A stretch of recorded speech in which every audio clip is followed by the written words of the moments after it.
The White Mamba. Nyokayam Pembe. He's the commander of the kids based out of Wala Yamasa.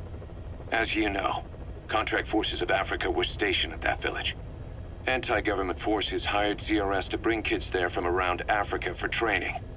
But at some point, the adults with the PF started dropping like flies. This was right after we arrived in Africa. We don't know the cause. The kids ended up on their own. Must have been like fish out of water. Nothing to eat, no way to get back home.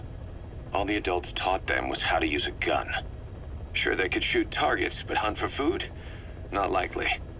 They wouldn't have lasted long. Then the White Mamba showed up. He was faster and stronger than them, a better soldier, and he knew how to lead. I guess somebody wished upon a star, because their savior turned up like stardust straight out of the blue. The moment he arrived, the kids had their new commander. That was when they started attacking other villages. Word of the infamous White Mamba spread fast. But it isn't just his combat skills that got people talking. As you can tell from the name, he's the only light-skinned kid in the unit. Not to mention the blonde hair and the blue eyes. Not common in those parts. We have no idea where he came from or what he's experienced. The kid's a huge blank. But I'm sure you'll know him when you see him. One other thing. He's still a kid, so don't kill him. Be careful not to hit him with anything lethal. Not even a flesh wound. Our mission objective isn't just suppressing a bunch of militants.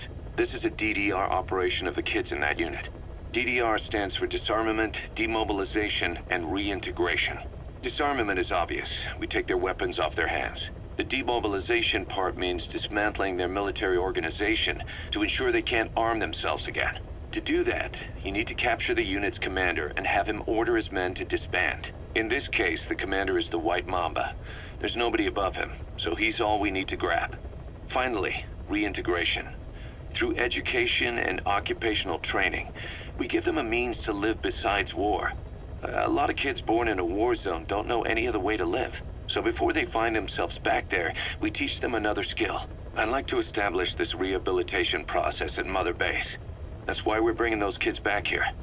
It's not so much for their sake. It's for the world that we're trying to create. No other way about it. Those kids are amateurs. Bad for business to have them running around where we're trying to work. Bring them all back if possible. Or as many as you can.